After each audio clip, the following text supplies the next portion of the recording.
canvas कला के किस्से with cutting chai. So before we begin our discussion, I would like to just take you through what we had been this entire week. So this entire week-long exhibition was a very unique journey for us, where we actually built up the exhibition step by step, and we invited different speakers from different creative backgrounds to explore the part of subconscious, like how subconscious plays an important role when it comes to creative fields. So we had abstract artists with us, we had photographers, we had a Kathak exponent who is there with us even today, Jolly Fiji, okay? And we had animation film designer with us, we had a playwright and actor with us.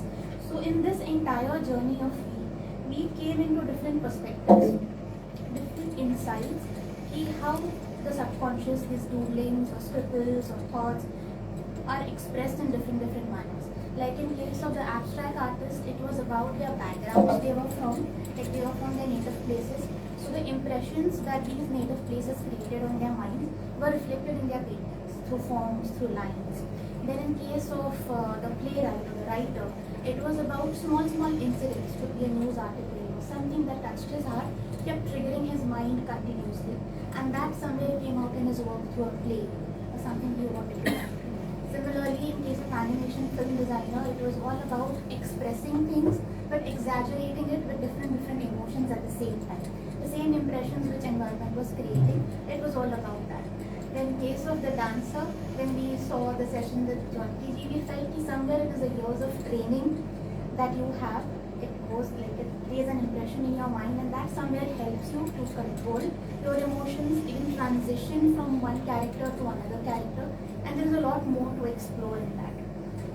So in case of the photographer, the thing was it was very difficult for him to let loose and do something. But at the same time, it was all about controlling himself, exploring himself, talking to himself, and then going ahead with his work. So these were the different tangents that we explored throughout the week. And as we come to the end or the conclusion part of this exhibition today, we have invited you here, the thinkers with us, and we are very thankful and grateful for you all to come here. You have taken out time from your very busy schedules, and we are honored with your presence, and we really don't have words to express their gratitude. So really thank you for everyone. Now, as I said, the exploring the journey of subconscious, we are going ahead a step with that. To decode this, we are trying to find some kind of conclusion or maybe some takeaway we have with this entire week-long exhibition that Kanchan has exhibited, and that is her conceptualization. As a gallery, we feel that her experiment has a very high potential to be explored and displayed in a very different manner or in different ways. It can go in different ways. So today we have this to discuss further. We have Dr. Shefali Batra with us. She is a psychiatrist and takes a diverse role of doctor, therapist, mentor, guide, coach, author, and a lot more. Mindframes is an initiative that she started in the year 2004 to make psychological wellness accessible and approachable to every individual.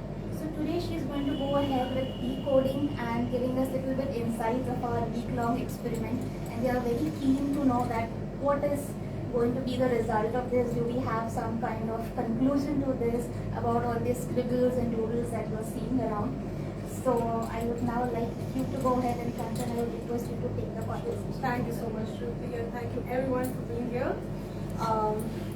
Thank you. So, well, whatever I have explored, and I just very quickly summarize to what is the connection and what we are trying to figure here. The exercises of scribble created a certain impressions, which are these black graphics that you see. So this is what I called as an expression of, say, daydreaming. What if daydreaming had to be given a form, what it could look like. So the black graphics that you see are born out of scribbles, my scribbles, and they are the loops, and they have a pattern that they are connected, and they form loops, and they look very flexible and transitional. And that was a separate exercise, whereas another exercise was done where the red cloth that you see up, this kind of an installation was done in Germany, where I invited my classmates to interact with it, play with it, and I was just a silent spectator trying to click photos when I felt the right time is come, where they are leaving the present and enjoying more in their later I found out that there is a connection between the two, which means the first exercise where the graphics were made, that there is similarity between the form, proportions, and even though they're so dynamic, yet there is connection between the two. So that's what we are exploring right now. Also, that how this connection happened. Is this one of the case, or does this really keep happening? Is there something to decode here? That's the question. But I look at everything with the art perspective, and of course, Dr. Shefali is here to tell us from the science perspective. So let's hear it from you. It's not so easy to decode, as you said, because I've personally met a lot of AI experts also, and I say, wow, you guys are generating AI, and they see you're working with the human brain, which is way harder. So no matter what we can put out theories and we can put out concepts, but we cannot still say what's going on in someone's mind. And again, there's something called state and trait. So trait is something that goes with you, and state is something that you're in the moment. So what you draw today may reflect something that's going on in your mind in a given moment. While if I see a dance form, I say, hey, that's a dancer who's doodled that, it's going to be dance. So I may still not know anything about what the person is feeling, what the person is thinking, because we just don't. And it's kind of tougher because the person presenting also doesn't know what they're feeling.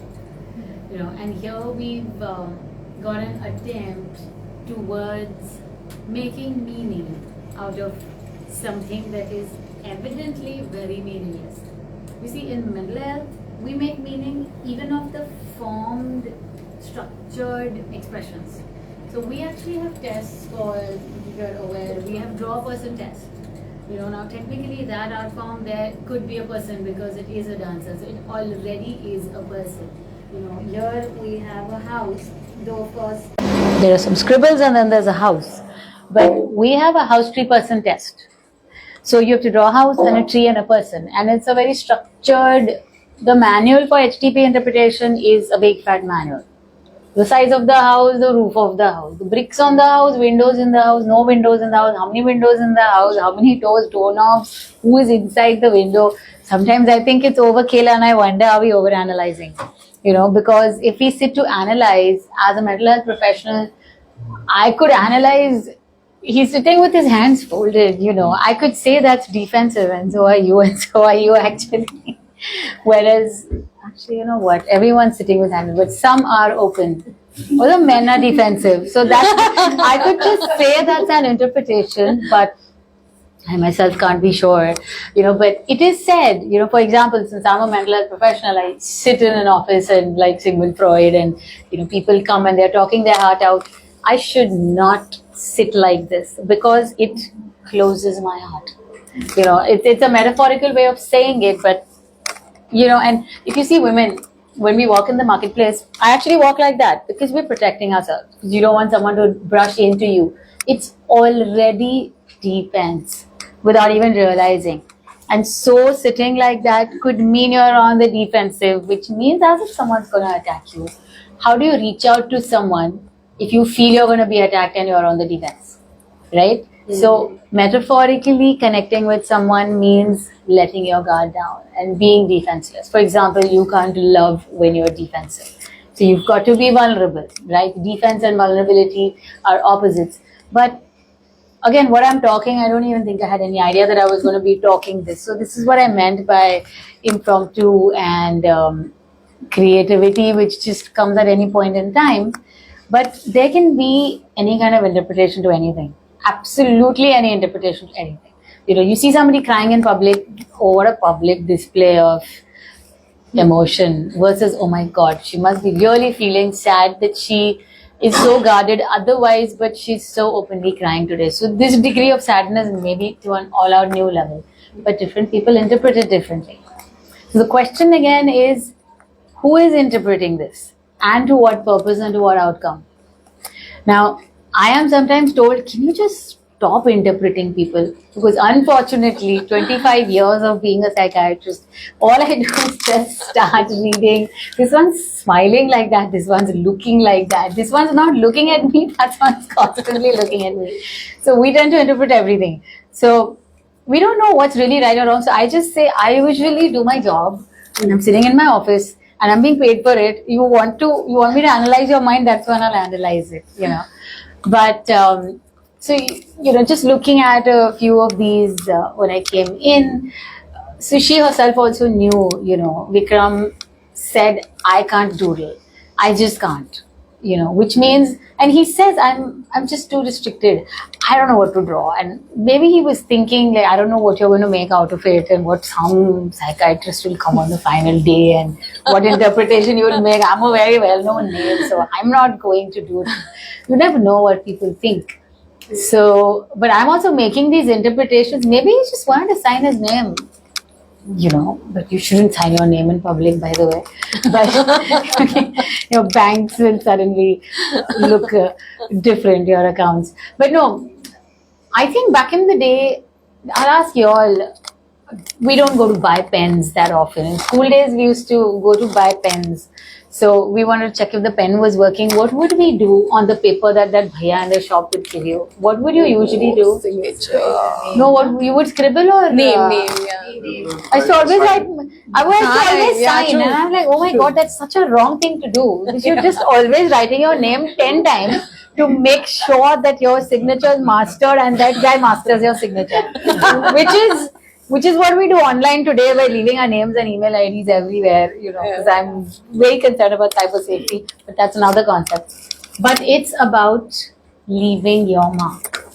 A scribble is your mark, and you're leaving it. So Vikram didn't want to leave it. So sounds like he's a little guarded, But that's just one way of interpreting it. And I don't know if it is ideal.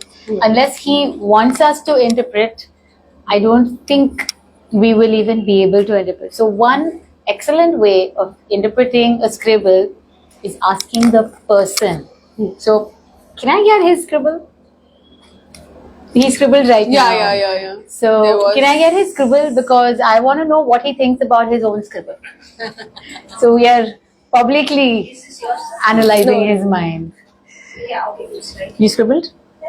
I can show you an old sketchbook, recent one. Yeah. Just, Recent? Yeah, this is the or one. you want it We in can the see that present? also Oh, in the present. in the present right now. That's nice. Okay. What do you see here? What do you see? As per what I did, it is a free flow of. No. Do not interpret. Aja. What do you see? You've not made this. Okay. What do you As a see third here? person. Okay.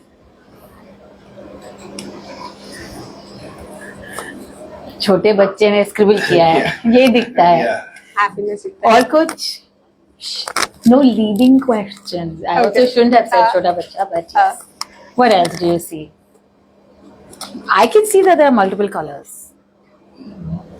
One is already like my name personal. Name is here or the name is here, which I can't make out. So this My is actually your my signature. signature is- This is your signature. I don't think I can imitate it, but okay. No, but what else? Jokes apart, I can see a face. you can see a face. Okay, and is it male? Is it female? Whose face is it? Female. Good. I can see a ball actually, though I'm not sporty. This could be a tennis ball also. Yeah. What is the female up to? What is the female doing? What is she about? She's joyful. She's happy. Yeah. Okay. And anything else about her? Just like a concluding line. What she's doing, what she's thinking. Well, enjoying with the nature. That's kind of. So maybe the green is a little bit of the Yeah. nature.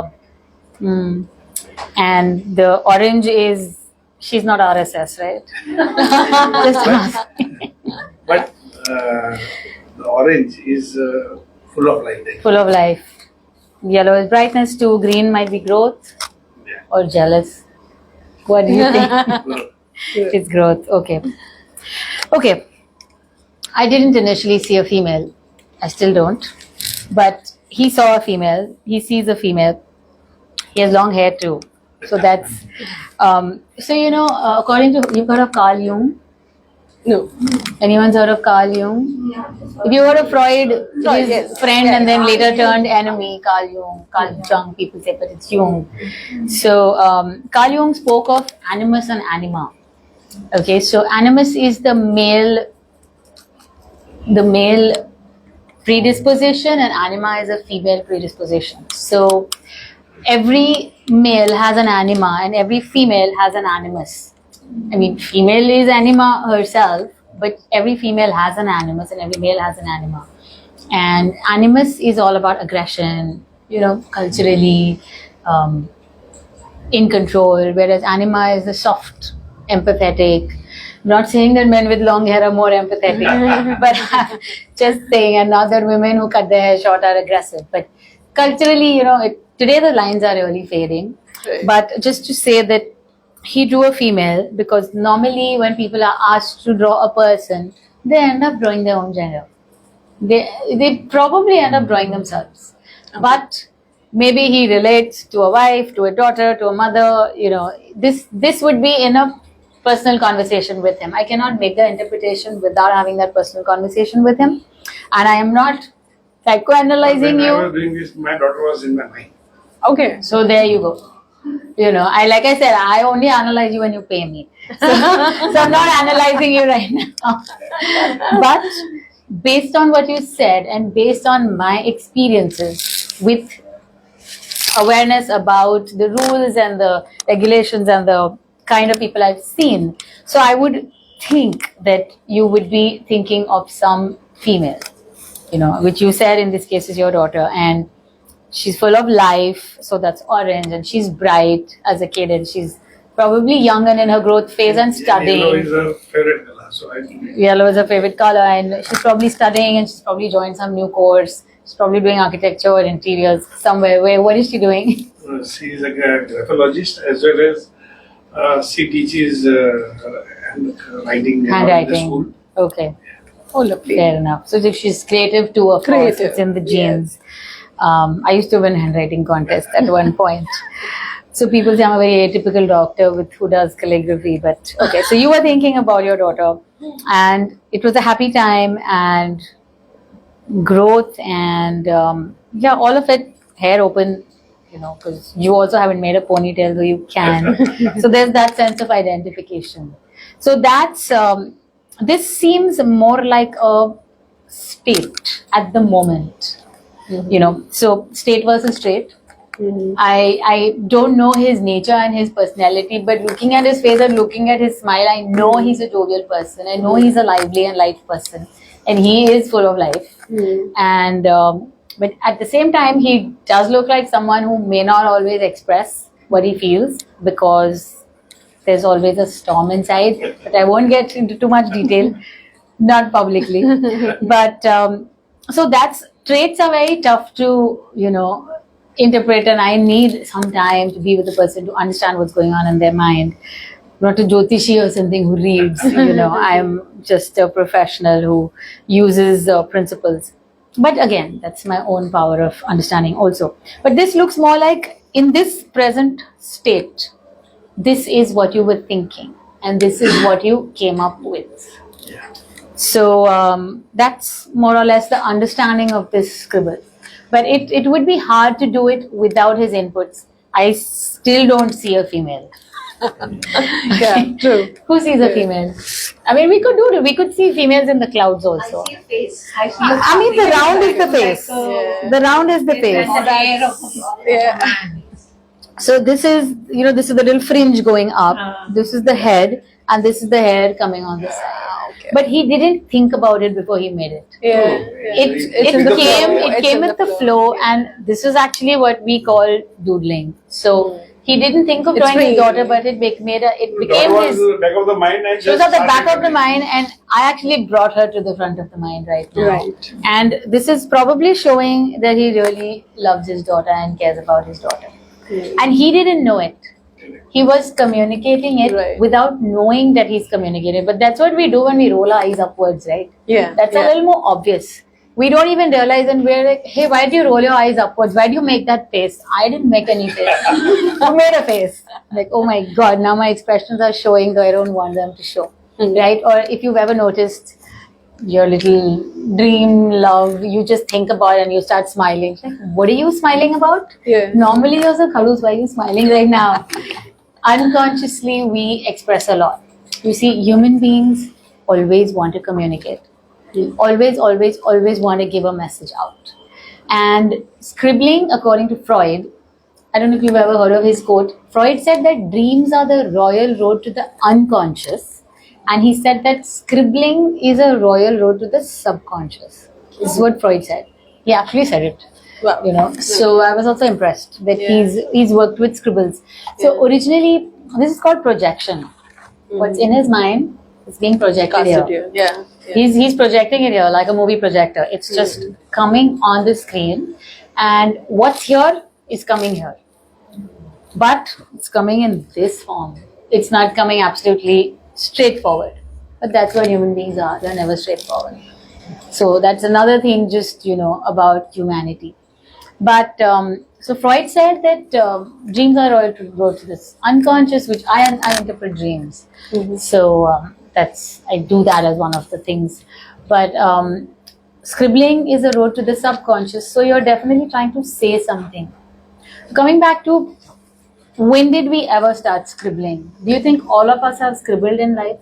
Yeah, as Anyone a who's child, not I'm scribbled? sure. You've been a child and you've gotten a pen and a pencil and a piece of paper, which most of our parents put into our hands. True. Just go draw something, just stop eating my head. Take this pencil, take this paper. Daily, now that you're saying, when I'm talking on the phone and Yeah. it's bad, It's I have a moving, patient. yeah. I have a patient or a client who, she gets a diary.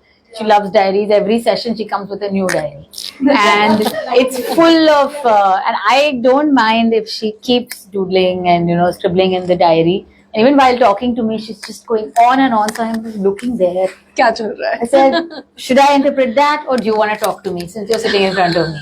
No. Then I'll talk. But she talks only when she's writing. That's because obviously she's shy. She won't make eye contact, but she'll make eye contact with her book. That much is enough. I was telling you just earlier about stages of scribbling. So we go through 4 developmental scribbling stages. We talk of different like developmental psychology. So how a kid grows. So in scribbling, if you can remember the stages, what did I tell you? The first stage was haphazard or random scribbling. Random, yeah. In random scribbling, you've seen kids holding a pen like this, like it's a dagger. They want to kill someone. Yeah. They're holding a pen like that, going round and round, and literally, usually they are tearing the paper. Yeah. More often than not, can you stop going round and round? Stop that aggression. They are not looking at the paper. They are only scribbling. That's random to the point that they don't even know what they are doing. That's absolutely random scribbling. Very, very primitive. Very, very childlike. And if we are doing it, basically without knowing what the impression is. Basically, they don't without know. Seeing. Yeah. That's why random. Then the next step, controlled scribbling. That I'm looking at the paper and going round and round and round, but it's controlled, but it is still baseless and formless. After that, we'll get into line scribbles. You may still be baseless, but you will say, there is Bhagwan Ganesh in this scribble. Okay, you see it, I don't. But that's when the child will try and tell you, this is my home, this is my room, this is my sister, oh, that's your sister, like this is his sister. Okay. Okay, but in your mind, that's your sister. So it's called, that's when you get the line scribbles, where we don't see, the outside world may not see form, but you're still seeing it, because at least in your mind you've started seeing it. And then finally, when we get to the mature phase, that's when we're actually drawing. So that's called the figure stage. So we're going from random to control to line to figure. So that's how we're evolving evolutionarily as a developmental psychology concept, that we actually go through these stages. And so even in life, when you have a piece of paper and you scribble nothings versus you scribble some things, that's when, you know, like you could have said, I don't know, I just scribbled. You could have said that. Yeah. You could have said that because in the moment you felt that. In the moment you felt formless, that means you were being random, which is fine, but at least you were looking. So I don't think you were random. If you were just looking at the sky and scribbling, that would be random. If you are looking and scribbling, you're like, okay, it's controlled. At least I'm not scribbling on the table, I'm scribbling on the paper. So it's still controlled.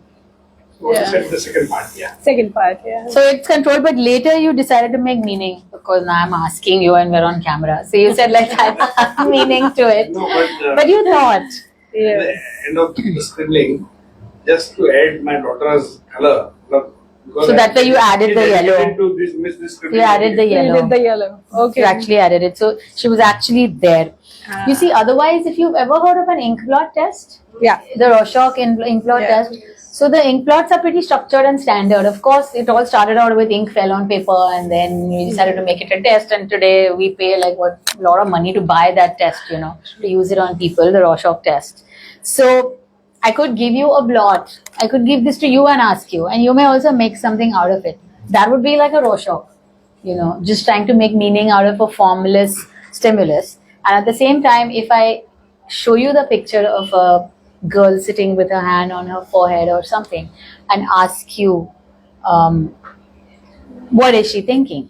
You may give your life story, or you may say, that's a lady who's really upset with her husband. You know, it could be your own wife, but we don't know. We don't know, but after I have about 10-15 minutes of conversation with you, I will know what's going on in your mind. So basically, At least, yeah, you're just You're projecting. projecting ideas So onto we that. call it, Yeah. when it's formless, it's projection. When it's got some form, we call it apperception. So there's something called perception, which everyone's aware of. Anyone's heard of apperception? No. The word by itself, no, even as a dictionary. So perception is something that you see, but apperception is changing what you see based on a past perception. That's called apperception. Oh. This is not a lady who's crying. This is a wife who is crying because her husband doesn't come home on time, or something like that. That could be your daughter-in-law, you know, your daughter who's unhappy with her husband, or, you know, it could be something. You don't end up usually thinking of your wife being unhappy because you're just too happy thinking about her unhappiness. But, you know, or you see a man looking happy. So you're thinking that he's just won an award and, you know, he was just part of an exhibition, the culture exhibition, and it went really well. So you're just thinking, you end up projecting yourself onto the image and you end up seeing yourself. That's very, very human to do. We always put ourselves out there, and you see an outfit, like, how will I look in it? That's the first thing we see. You see a very nice haircut on someone, can I cut my hair like that? We are very self-focused. We can't help it. We are narcissistic in that sense. But coming back to this, formless to form. So this is a little bit about understanding that how scribbles are communication. Right. Now, just to tell you, I don't scribble, which also I know, I mean, I'm talking here, but about my own life, I'm not very open with what I talk. So I know that I am a relatively closed person, but when I have to, of course, I will speak. That's different. So I am only into formed communication. Like, I tell people, if it's not important, don't open your mouth. People talk when it's not needed. So I don't like talking that kind of talk, and I don't even like listening. I'm just sharing a very personal thing. That's why that gossip thing doesn't work, because I think gossip is not formless. Gossip actually has form, and it is toxic form. But could be you're hurting someone when you're gossiping. Everyone's laughing because I think everyone gossips. Everyone does gossip. But once in a way, I caught up with a friend yesterday and we were gossiping, and I said, listen, I have not done this in months. Please, let's meet up for lunch and let's just gossip because it's important. No, but that apart, I don't scribble because I think inherently I don't talk that much about what I feel. And even when she's telling me to scribble, I'm like, I don't think I want to scribble. Because then it'll be open to interpretation. Or I'll think and scribble. So I am someone who thinks. Wants control and I am in a bit of filter. control, Yeah. and You yes, can that- have your drawing. Yeah, you can have my drawing. The Ganesha. My drawing is actually not so formless. So you can see my drawing. The first one which you sent. Started out just with a curve. Yeah, curve. And Yeah, that's the one. a swoosh. And then of course it went on, and I think it's very obvious that it's a Ganesha. So it's just something I would. But long ago it was just a swoosh. It was just a stroke. A movement. You could take a Nike swoosh and I could make it into a Ganpati. So well, in my time, if I find, actually I didn't do photos, I did clay Ganeshas. So I had made a ton of them and we put them up on sale, and so I used to do Ganeshas, and it's just I like doing them. Yeah. So you make a swoosh and yes, ek dant, and you add it and it's got form. So it reflects. This I'm telling you about myself, but I'll tell you from a photo. It reflects simplicity. It reflects straight in the face. Nothing like too complicated. You will give the message. Direct. You mean to say You will direct. give the message direct, but you will give it very simply. The garland is not needed. The ears are not needed. I had to do the one chunk, the ek dant, and you would know this is not an elephant. This is Ganesha. So elephant banana hota to do trunk also we could have done. But the fact that this is this, so actually this is absolutely impromptu. I wasn't even thinking about this interpretation, but let me just come out of the photo. This is not my photo. This is not my drawing. But a person who makes a drawing like this would give a message very lucidly. It would be clear. It wouldn't be beating around the bush. And I'm usually told that, in my therapy sessions, and Doc, you just said it. You said it very clearly. You said it very straightforward. So this is what it looks like. A drawing like that. Interesting. Simple. Keep it simple and straight. I mean, this isn't straight. It's curved, but keep it simple. I have a question actually, since most of us are very creative here, and we usually give our mind something to chew, which is like the brief, like give something that you Food need for to thought. solve. So supposingly I'm working for say something to do with nature, something to do with fresh greens. So I will give that thing to my mind, and I'll say this is what I'm going to sleep and think over. Yeah, but you know what? I observe, because I'm a creative person, I'm a writer, and so when my book was just released in 2023, it's called Why Do I Feel So Sad? So the publisher approached me and said, first work on the index. How do I work on the index? Well, I don't know what I want to write in my book. It didn't make sense to me. So I guess either I think differently, because how can I think of an index when I don't know what's going to go in? So I said, you give me some time. I can't come up with an index because it's going to keep changing. So I cannot be caged. I have to be free. So the moment I make my index, then I'm stuck to that index. And that is my box. The guide is I would there. not make an own box for myself. I live outside the box. I think outside the box. So that's why I'm a different kind of a psychiatrist, not the typical sit in the office and write medicines.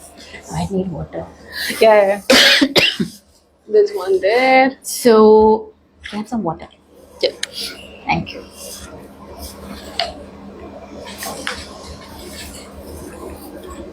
So basically, coming from So, when you said you'll think over it, of course I'm thinking over my book.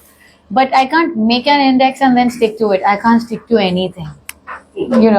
This is I'm a fluttering butterfly. No, yeah, but it's a commitment when you want to make that. In the mind, you've just got to. So you start out with a little bit. Then you start writing, then you get another idea, then you say, hey, let's add this chapter. And then you just have to tell the publisher, just hold on, And then she says, no, we want to read your book as it's coming along. The editing is important. So I send it to her. Okay. Then she starts off with her 45 suggestions. I said, but they're coming. She said, but I don't know that they're coming. I said, but you can't read my mind. So you should just give me the time to finish my product. You can't just tell me, because if I just make a line, you'll say, is this Nike? That's an exact doodle. No, it's not Nike. It's something coming to do with some religion or some god or something, but it didn't start out like that. But that's what doodling is. You don't start out with a form, and in life you don't start out relationships with a form. You don't start out businesses with an absolute form. You don't start out coming here. I didn't do an inch of reading or anything for today because I had no idea what I was going to do today. But it still looks pretty formed. I'm not sure it looks particularly haphazard. It doesn't. Yeah. But that's what it is. So that's how creative minds think. Yeah. Yeah. They cannot think in the box. They have to think out of the box. So in fact, I should share that scribbling is one of my way to keep it open. Sorry to interrupt you, mic is on. It's all? Ah, okay. She So, hasn't been talking, I've been talking. so scribbling for me is quite, you can say, the nothing. You know, the But stage like, it is all cathartic. It is cathartic. You would scribble when you said you started scribbling when you didn't understand the German language. Yeah. So it's a nothing space. The forms are yet to come. So it's my comfort zone where from here it can go anywhere. Correct. Yeah, it's open yet not closed. The decisions are not made.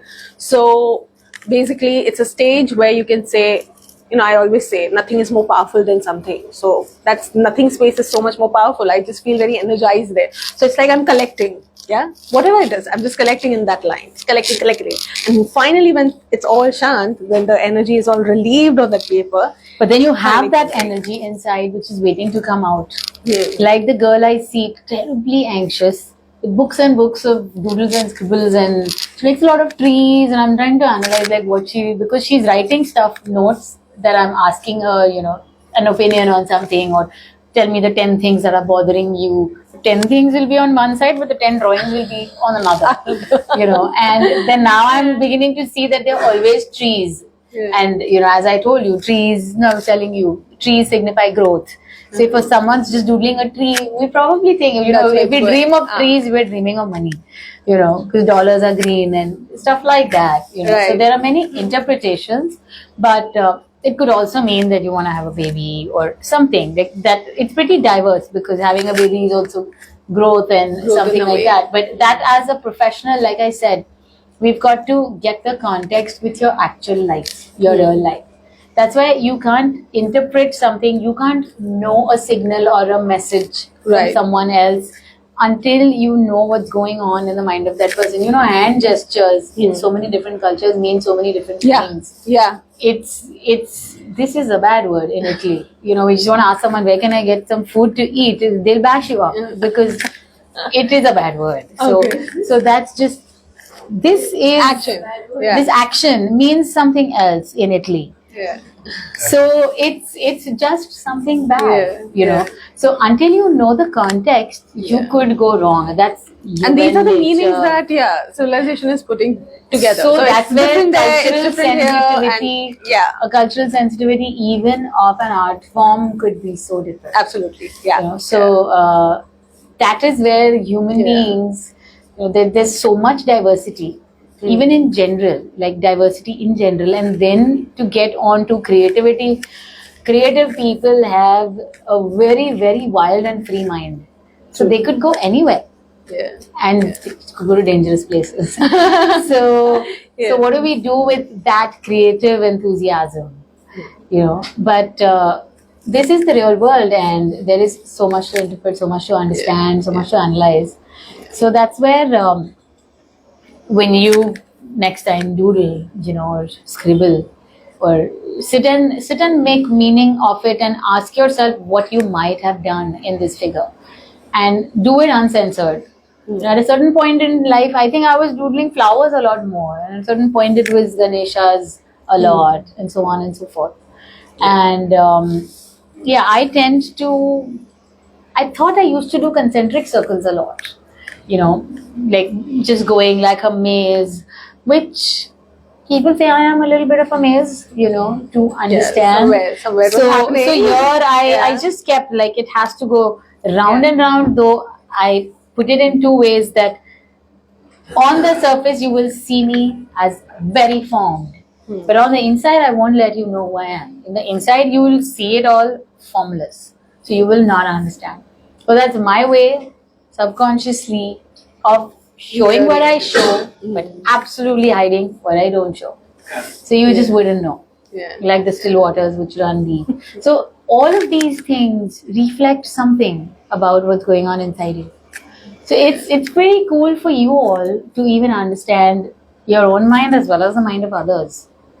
You know, sometimes an architect, when he designs a particular style of a room, or like I do a lot of designing myself, but we have architects here, so saying it obviously reflects what they think, no? And then someone will bring Vastu in, so yahan ye hona chahiye because yahan aisa hai, sunlight here. That's your belief that you're putting out. And someone else says, hey, but I don't even believe in this, so I don't want it this way. And then your entire schema, your framework changes. Yeah. Because then we have to work with something else. Right? And creativity and intuition. Yeah, very intuitively we do things. So, and I'm sure even these things that we are talking here, pretty intuitively we are going ahead and going with the flow. So what do you talk about, what do you have to say Intuition about, as such? yeah, intuitively going and following the intuitive, creative people really follow what's coming So into the intuition or the gut, as I Yeah. call it. But it's a pretty dual message, the serotonin, which is the number one chemical in the brain, proposed in everything. Actually, majority of the serotonin is produced in the gut. So when we say gut feeling, today gut feeling has a totally new message because your gut is as good as your brain. So that's literally that serotonin is produced in the gut. But keeping that aside, according to me, the gut feeling doesn't just come from outer space. A gut feeling is actually a very calculated. Some Intuitions signals are has calculated because you know. I have a gut feeling that this person doesn't have the right intentions. But how do you know that? Of course, you could always be wrong. But you make it based on certain interpretations, you make certain observations. Some observation has the way been he's captured. looked, the way he's hidden Some his logic phone. Yeah. So you got to have that. I don't think people have asked me in my therapy sessions, in the first session, you actually read minds. I said no. One lady asked me, you have had a conversation with my husband. I said no, you approached me today, you know everything about me. So this lady is talking to me about, she has issues, relationship problem was going on, and she said nothing ever goes my way and this and that. So I said, when friends come over to your place, you don't like them helping you in the kitchen, right? So she just looked at me. I said, you just feel, let them get out of the kitchen because they are not doing things as nicely as I'm doing. Though they are helping you. You have spoken to my husband. No. How do you know this? Something so precise. Like even a dishwasher. I was talking to someone else yesterday and she said, I play dishwasher Tetris. You know Tetris, the game? Tetris is the game where you're trying to fit things in. So she's saying, if my husband loads the dishwasher, I play dishwasher Tetris because I rearrange, rearrange more and more will fit, and so more will come down. So it's called dishwasher Tetris. It's actually a term. And so just because I know that the person is very exacting and the person is rigid in their mindset, so the psychological flexibility is very limited. So that person will not appreciate help in the kitchen, even though it's help, because the person will not cut the salad properly. Person will not serve the dish properly, will not keep it on the table properly. And this person is very psychologically inflexible. So I see one sign of inflexibility, and maybe because I have seen 25 to 30 cases like that, I will be able to say it with such authority that I can actually pass off as a Jyotishi. So that is what very calculated gut feelings are. You've got to have that connection with the person, which I guess with 25 years of practice, I end up connecting. People are like, Doc, no one understands it. Sometimes it works really badly. You have a guy telling you, Doc, there has to be some kind of connection between you and me. We have to meet out of office. I said, boss, I have this connection with everyone. So I don't need to meet you out of office. So it works in every possible way. It's like, how do you understand me? I understand everyone. I don't only understand you. It's me. It's not you. So that's where it is. So I think the gut feeling is calculated. You don't learn it in school or college. So basically, some signals have come, something you have to learn those signals. You got to interpret them. I can train you all to be that way, but then it's that power of empathy. You've got to know yourself. You've got to know others. You've got to have seen 50 people like this to make an interpretation that this 51st one is most likely like that. And this person is most likely like Finding that. patterns and That's what patterns, and that's what creativity. You did nothing, but you found a pattern. A body form looks like that pattern out there. So that is how creativity is important. Creativity is important if you give me 2 ingredients, I'll make you a very wild dish. I could be on one of those chef shows. I love cooking. But you give me 2 ingredients, I'll give you a very different way of making a dish out of it.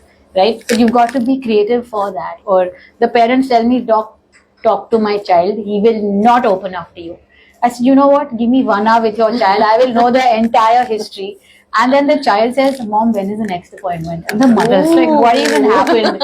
So I am very happy that I say it today with conviction.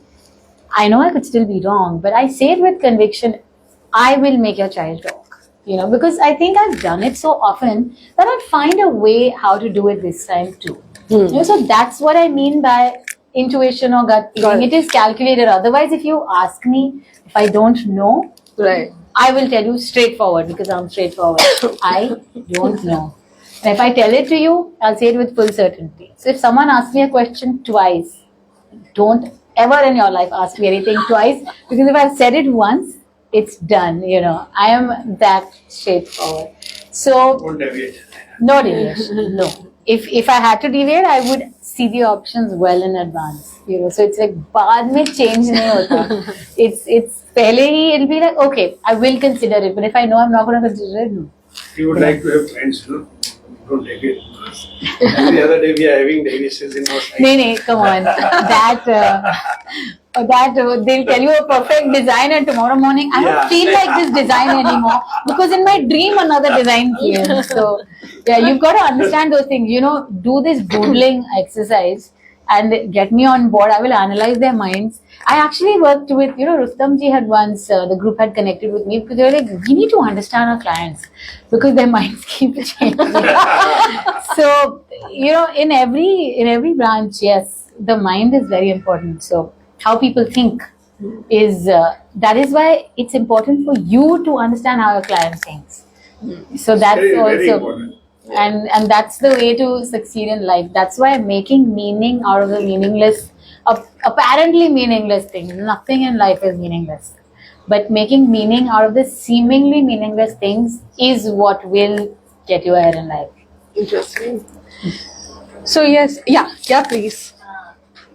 We have architects here, and just as you say, making meaning out of this thing and understanding a person. Seemingly. So, as architects, Rajiv and you, both of you must be doing the same thing when you're meeting clients because it's for them that you're designing. So that kind of, their energy, their requirements, all these must be triggering different things in you. So, how do you feel your subconscious works here? Actually, I would like to, talk about one incident because I do vipassana meditation. Okay. That's a mic you can hold. Would require. That's fine. I'll just put it.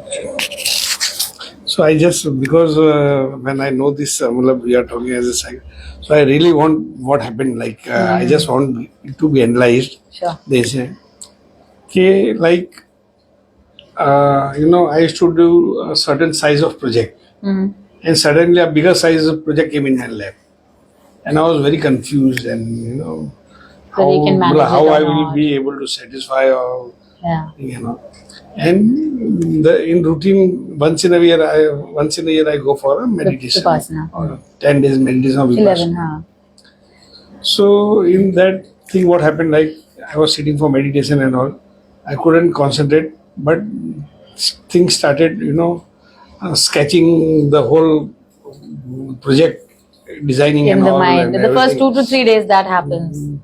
But this happened for all the 10 days Acha. because it's a big project.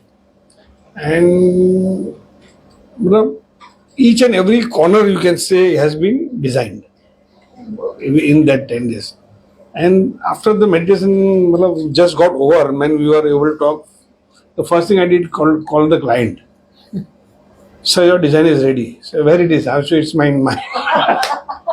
Okay, so And you won't believe point number 1, project succeeded, Vipassana failed. Yeah. So I will also come to that. So the plus point was that the design what I gave them, without changing anything, the whole project got it concept. That is one thing. Second thing, when I went to the teacher, okay, this thing happened to me. So whether I'm right, wrong, what it is, then you're not come here to do that. That Exactly. Is what, that is what Vipassana. first So thing. I told you Vipassana failed. Yeah, so he told me you're not come here to do that. So I told, when I'm trying to proceed out, it's not going out. So what should I do? But that's the whole point. So Yeah. So now I want you to analyze yes, like and what because thing I've done happened, Vipassana and because I talk to people who do it, so there is a kind of a pattern that your mind tends to follow. Every mind is different. Your mind, you should go for Vipassana all the time. You will be roaring in your business. Yeah. Because ideas will keep coming. You know, for example, it's very strange, but I get ideas in the water. So when I get into the pool, I let go of everything on land and then I'm in the water. I actually go for pool physical therapy. I have issues, you know, so I go for physiotherapy underwater. And all the nice business ideas and article ideas, where creativity happens in the water. So when that avatar way of water was out, I was like, I need to live like that underwater. That would be an excellent life. And this is coming from a person who doesn't know how to swim. That I need to be underwater with shallow water and I'll wear the snorkel. But I like being underwater. So I wear the snorkeling gear and I sit underwater for 45 minutes in my physiotherapy. 45 minutes underwater. I don't come up even once just to test. Of course, I was super restless when I came up. 45 minutes I was underwater. So the thoughts and everything, it's just we are all in that altered mind space or altered mindset. But typically in Vipassana, the pattern that usually occurs is when you are asked to get something out of your mind, like I'll tell all of y'all, please don't think about the blue elephant. So what are y'all going to think about? The blue elephant. So when you say empty your mind, be calm, think about nothing. So you keep thinking about the nothing and how do you get things out of it. But this morning I was on my same Vipassana meditation cushion, you know, I actually sat, I could reach nothing pretty easily. And I'm someone who has a million thoughts usually. But there has to be a way that you've got to get the muck out of the drum and let the drum be empty and the drum is your mind. So in your case, yes, you did good, but I'm more concerned about your mind. Your business roared and it flourished. Please go for Vipassana again and try, you know, and try to reach a point where you will reach that state of nothingness, that emptiness, because your mind needs to get there, because how else will it reboot and refresh and clean? You really want to clean a room, you should get everything out, then safai karo. So dimag say you can't get things out, how are you going to clean it? That is the cleanse. Techniques, anything that can really help Clear the mind, clear the clutter, be with yourself. Firstly, don't fight the thoughts. See, he was consciously thinking about the project. You have to consciously, again, think not that I don't want to think about the blue elephant, but consciously think what is emptiness. Think about a big hole. Think about your version of the black hole. If you know what that is, none of us know. All the theories of the black hole are just theories. So we can just believe what we want. But think of anything that's empty to you. And think of that, and you know there are many imagery techniques. Like I create audios, you know, for relaxation. So I did all of these creative things. So there's one in which you could think of, like, imagery is imagination, right? So imagine, you can close your eyes and imagine that there's a stream and there are leaves coming by, you know, in the stream, and you're taking a thought and putting it on a leaf and letting it go in the stream. But you have to imagine it. Or think of a hot air balloon, you know, that the hot air balloon came and you put your thought inside the balloon and it went in the parachute and it went off, and oh, it's gone so far out that I don't even know where my thought is. And I do this in a sort of a fancy, nice, calm music, and you know, then my voice and a structured voiceover. So I've done all of these recordings to help people relax. And you know, you do progressive muscle relaxation wherein you relax every muscle of your body. But then I tell you, focus on the muscle, which also means you're focusing on something. Tense and relaxation, like Benson's relaxation technique. But you've got to be very willful and conscious and mindful about it. And after a certain point, that's what aha experiences are. Ahas, you don't train for aha, but there is a sort of a mindset that you can generate for aha. So that's how aha experiences come. And the day you can empty your mind, I think that will be your aha. Because that will just feel wow. I'm actually looking for that day because Maybe you should go so many- underwater. Since so many years I'm doing Vipassana, but I'm not getting out. Then it's not working. We will talk. Actually, I would add to your experience. I'll add to your experience. Actually, I give myself this feed. In fact, I don't let myself go much blank or empty. It's more of I want to give that feed so that a problem is solved, so that a project No, is but done. we all want to solve problems. Yeah. But here we are trying to clean your Yeah. mind. Yeah. You're purpose was sitting in something you're else and- sitting in an yeah. office and working, but at some point you've got to do the upkeep of the office. So imagine it's like before going to sleep, I'm thinking of one particular project and I'm keeping that as a Not at feed. all. It's such a bad thing to do, but I'm No, keeping no, no, that feed. no. In my pre-sleep audio, it's a Uh-huh. stepwise guided audio of first, if you really have those 40 things to think, please think. Think and check it off your list, and it's done. Clear it first. Now I am not going to think this anymore. I have it on Instagram also. It's a pre-sleep affirmation. Okay. So it's a step-by-step process. Otherwise, nothing works. Look, AHA's also come after a lot of hard work. Every theory of, that whether it's gravity, fine, apple fell on my head and, that's just not. There is a lot of work that has gone on before the apple fell on Newton's head. So we just say apple fell and the story done. No. There were things Yeah. that are going on. So creativity for the world just seems like it just came out, but nothing just comes out. There is always work that goes in. Yeah, yeah. So one of the documentary I was seeing, Abstract, I think most of us might have seen. It's on Netflix.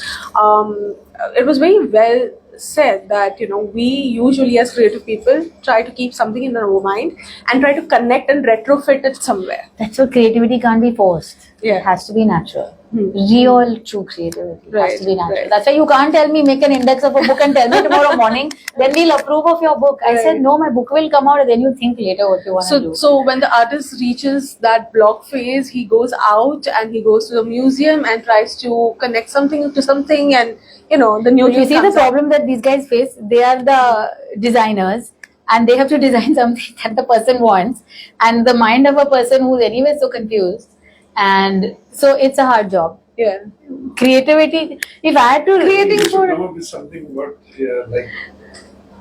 what she said about it.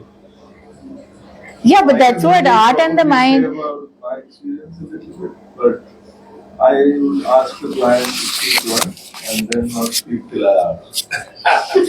So it doesn't work like Sometime that. I do it. Because if you keep speaking, then it's no use. Then No, I'm no. not working. That is why it's important to have some So you structure can speak in the once mess. you come think your brief has to be there.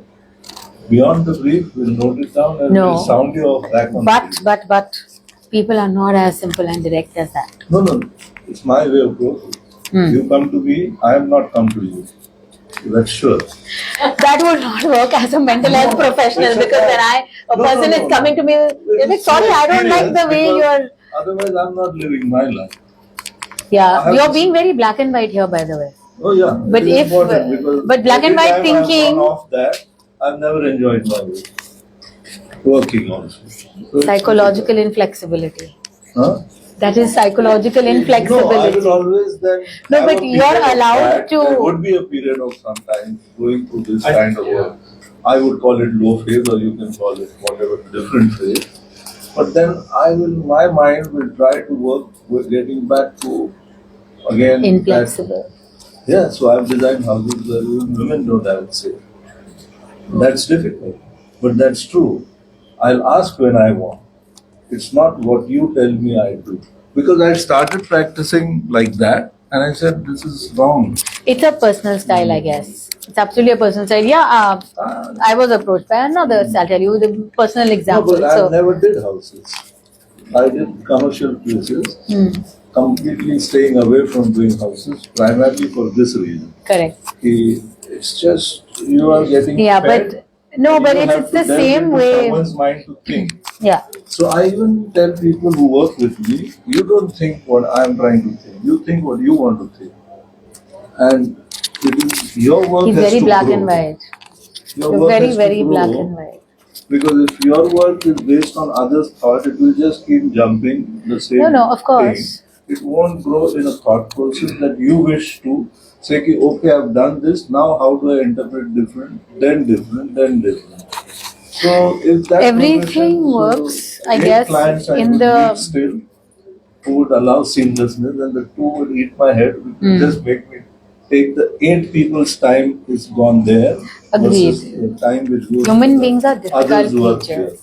You know, human beings are difficult creatures. We Yeah. say that without, and I don't just deal with human beings. At least the person who's meeting you, I mean, no one's totally normal, but the person who's coming to you for a house or a, designing, people come to me with legit their problems. No, I mean, they have psychological issues.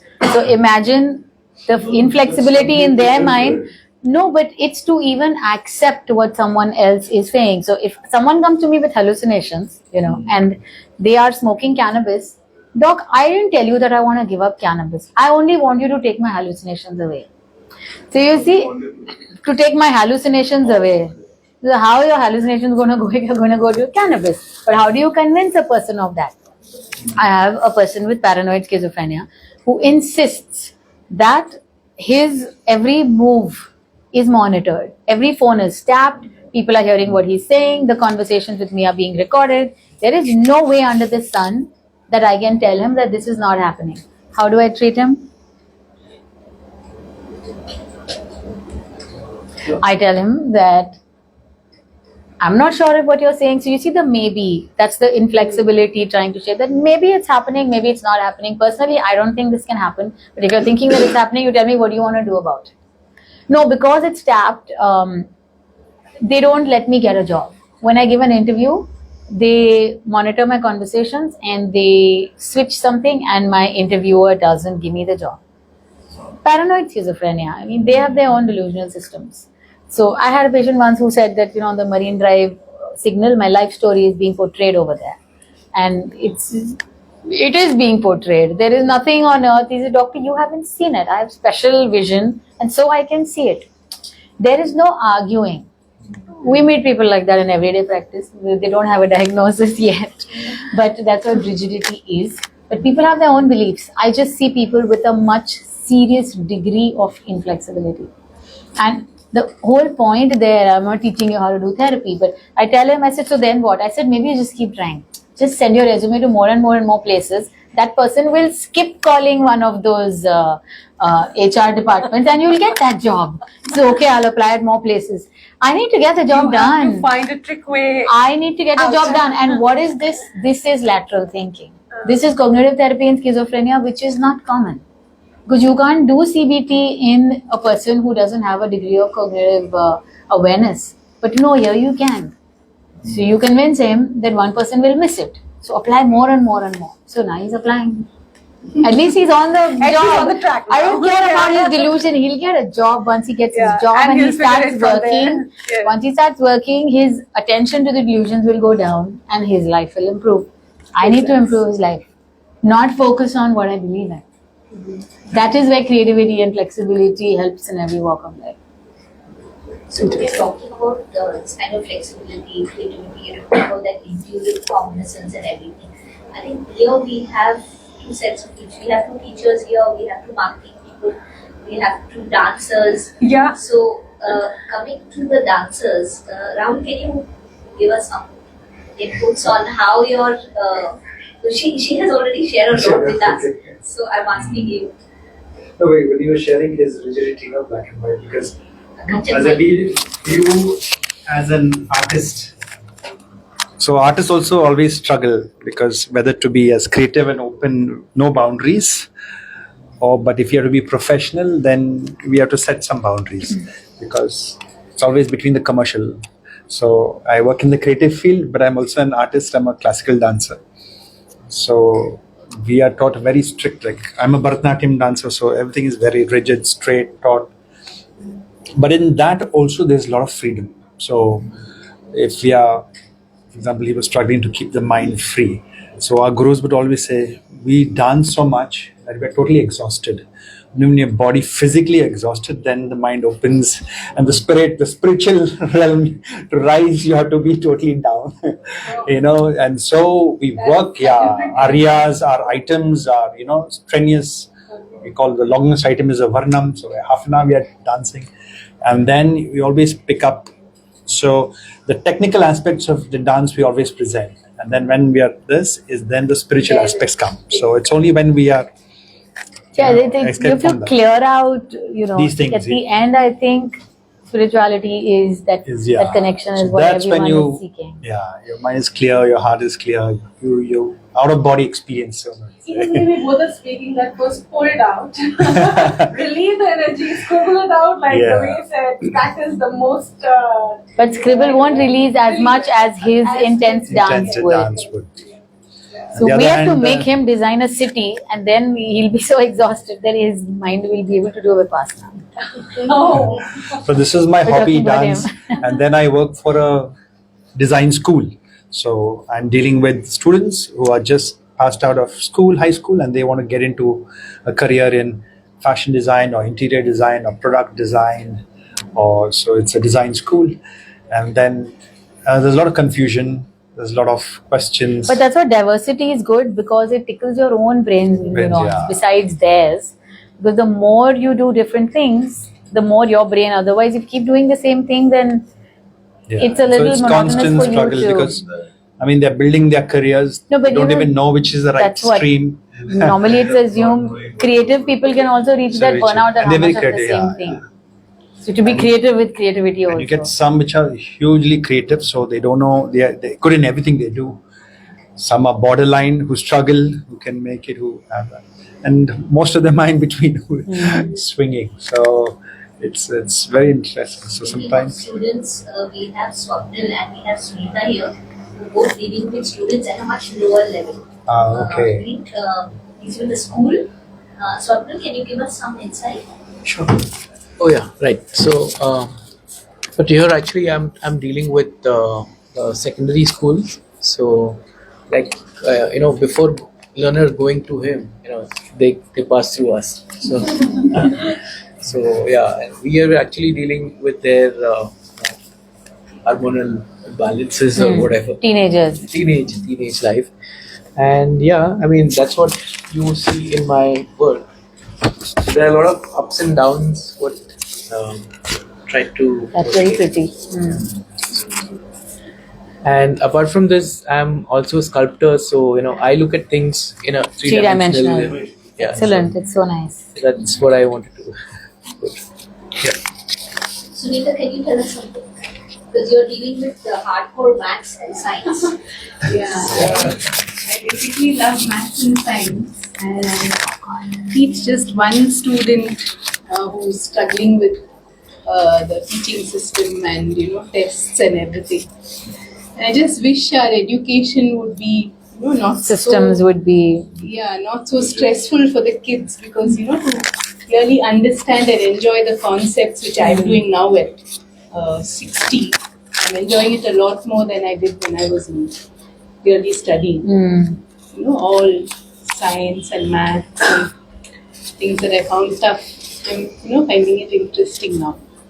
So Do you see your students scribbling and things like that? When No, you're my teaching? first, my student is so tired, and after school she's nodding off during tuition. So then I got to distract her and talk to her about other things, about her cat and what it does and all that, and then bring her back into the subject. Can we have some inputs from you, Priyanka? You are into marketing, branding. I mean, she shares that with you, but you're dealing with making the image of the company. You're dealing with marketing this thing. Tell us a little bit about probably where you have seen that prior subconscious, prior thought, how it kind of manifests. Go ahead. No. Listen, she's at the. No. It's okay. You both have to do it. Okay, so I'm just going to start a little bit because it's her thoughts also that are very integral. So we work together. Sometimes we have a client and a company relationship, but of course now it's evolved and it's great. So I would think that it's amazing how a thought we generally think of. I've seen with her that something that we would probably discuss at a very skeleton and a sketchy stage, probably a scribble I would call it, just the mind is random and there are maybe 4 or 5 concepts, and suddenly in probably 20 days when I talk to her again, I see that taking shape, and it takes a very fantastic shape.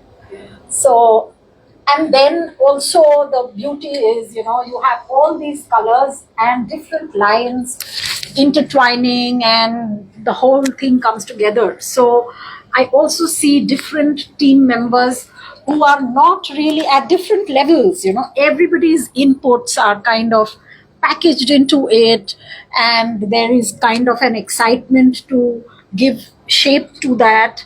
And right at the end, that project is showcased, and sometimes I'm amazed at how Priyanka really thinks through. Sometimes I think, Acha, we just discussed it, right? 20 days ago. And today we are kind of packaging it, and it's on YouTube or it's on social media or it's on, we are showcasing it somewhere. So this really brings me to that form that we can't underestimate any any thought or say or gun down our own scribbles right at the initial stages, or sometimes we think, oh no, it's too far-fetched to even think of it, let's not think of it. But looking at these scribbles have really kind of brings me to that awakening that probably now next time we should Absolutely. note down the stuff, amount of things we discuss, and we But kind I'm of telling you, like, hide them. I tell HRs, since I work with some corporates, and even when they're recruiting, I would say, let me be hiding behind some curtain and just watching, because I will see what you guys don't see. Yeah. In the interaction, in the facial expression, there's always that much under the surface. And we just have to interpret it rightly. And that makes all the difference. Yeah. Actually, one of this quote reminded me of one of my foundations who used to say, not even a single not even a single piece of paper that you scribble on or you sketch on should be discarded. And I used to keep all of it, and I used to wonder, discard कब करना है? क्योंकि इससे बताया गया था कि discard नहीं करना है, ये नहीं बताया कि क्या करना है? So yeah. Now that you're saying that, I think in my drawer, I've been trying to go to a design school. I've never learned how to, but my, what should I say, passion project is art. It always taught me, but I've kind of just, now I'm very intimidated to even talk about it, because I constantly compare that, there are learned people who know the subject. I don't know it, but I can put something. But in time, you will change, that thought will change. Yeah, I'm sure. But now that there are sheets of paper which have started something, okay, not finished, gone on to something and not finished, till something. Maybe you can connect with me, I'll analyze them for you. Amberji, would you like to add something? Yeah, Amber, since we are dealing with so many levels of people, to get everybody's mind aligned and execute something, I think I should hear something from you. That's very fascinating to hear. I think I'm audible. You're not. I'm not? You're super not. Okay. I think firstly it's quite fascinating to be here, away from all the cures which you sit through the day. And I think what's coming to my mind especially when you were talking, is that especially when it comes to consumer work, okay, when you take some concepts to the consumer and how you read their mind and what they say and how you decode it, comes, I think, after a long period of interactions with them, after spending so much of time with them. What they say is not what they mean. Yeah, And when you, what they say is yeah, so I think all the time. yeah, it's Jalebi, right? all Yeah, the that's time. what it And after the end of the research is when I say, okay, this doesn't work, is when others say, how do you know that? But this is what she said. But no, that's not what she said. This is what she means. This is what she said and this is what she meant. Yeah. And then we go back to the same story. How do you understand it? When Totally. you said she, that means the woman's mind only is. It's very clearly he said she. He didn't say he. Fortunately or unfortunately, I'm into FMCG, so we target the the homemakers. So that's how we do most of our I've research. worked, in the medical marketing space, so with Johnson's and a bunch of places. So Yeah. it's always that what does the consumer want, and especially if it is a woman. In general, only you don't know. Yeah. But I must say that they are actually quite simple. Yeah, you give them the simplest solution at a value. You have to give it rightly. Rightly and You've at a got to be value. smart enough to know that right now it's jalebiing and at some point it's going to get straight. So you don't budge. You know. Yeah. And also when we talk to consumers, it's not one point of view. It's like multiple, right? Like we are actually speaking to like West Zone, East Zone, North, and everybody's talking different things and how to pull out that one string that this will work all over India, pan India.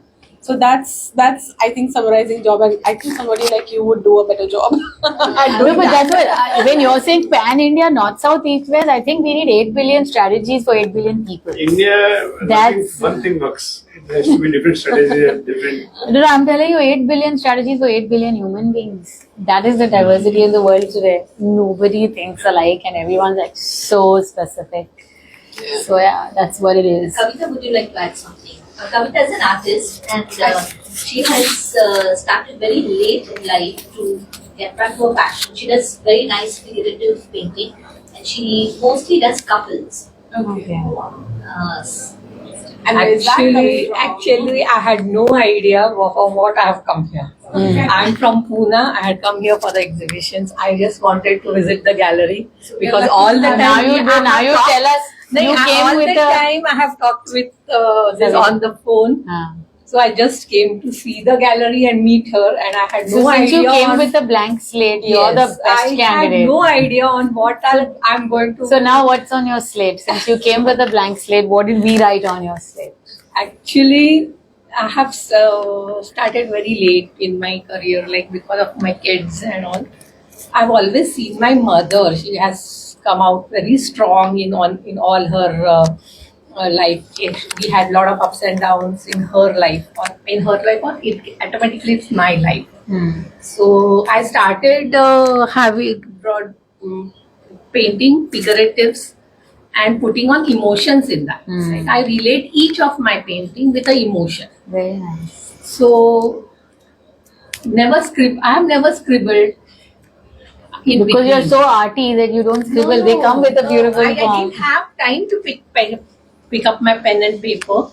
I used to do it before marriage and after marriage, all ups and downs. Till last 10 years, I've been doing my painting again. Like I felt I should take my pen up again, so that I come out of my all. I know that's your that's your free space. The tragedies that just have passed. Like I should take up my, and the time I took my pen, I started doing the figurative. It just came, it flowed. Yes, I have tried all my hand at say watercolors or whatever, but or say nature and all. But I ended up doing the figuratives. It's here. It's just waiting to come. So now, I really didn't have any idea on what I'm up to and what I'm going to listen today. You sometimes I'm going to try a scribbling and what comes out of it. Even now, which I did it thoughtfully. I didn't have any, Thoughtlessly. Yes, I just had my thing. Just because I have to scribble, I have scribbled, but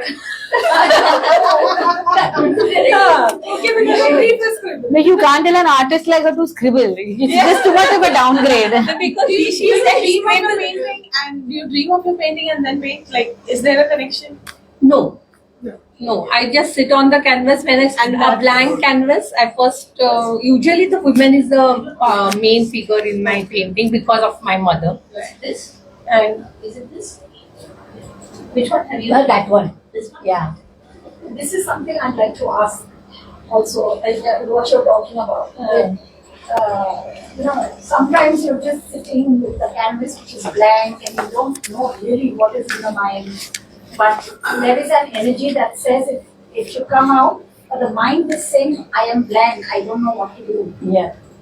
Okay, so then it is very intimidating at that point to, you're kind of scared. I'm not sure if your mind is blank. Probably You're too restricted. Yeah. It's not She blank. wants- We all want a blank mind, which doesn't happen. No, it does. Give him the blank mind. He wants it. Yeah. So how do you kind of lunge over that? Yeah. So you guys have too much going on. That's what it sounds like. When I close my eyes, I see my daughters. But this, there are loose ends here.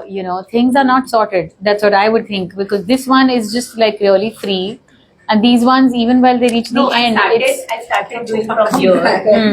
So I kind of felt, that's the starting point of my scribbles.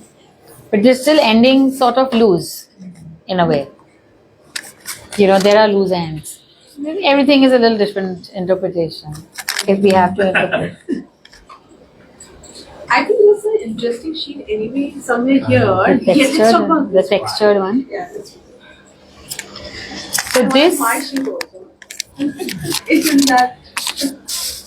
this would be a passionate person. I don't know inside story, but this is passion. So you made it, right? So- Thank you. I keep traveling to Himachal. No, and the whole texture and the pahad is important to you. The whole pahadi. So yeah. So for me, my mind is still there and the body is here. Somewhere there. But generally, what would you say about passion levels? Like, are you very passionate about things that you do? I mean, it's a subjective thing if you know, because it kind of correlates with depth. And, so that it's showing depth. So basically, when sculptors are generally, they believe. I know in, you said you sculpt also, so you just want to put that form everywhere. Correct. Therefore, I chose not to, take any colors. We deal with shades and shadows and. Are you also someone who hides a little bit in the background? Not really. You're out there in the open. Yeah, pretty much.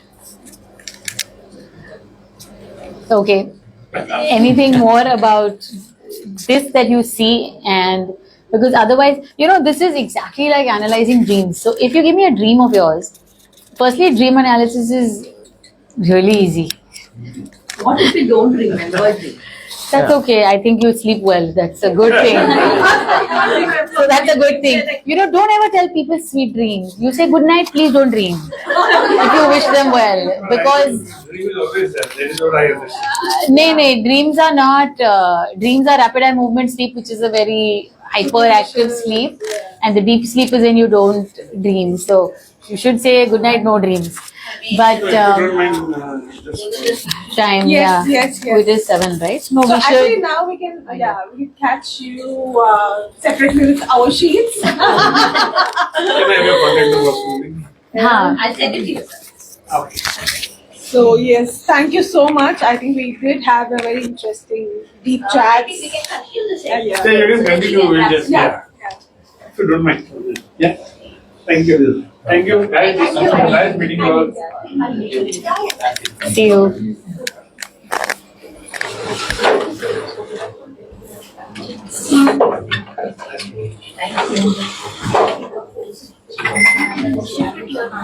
Thank you.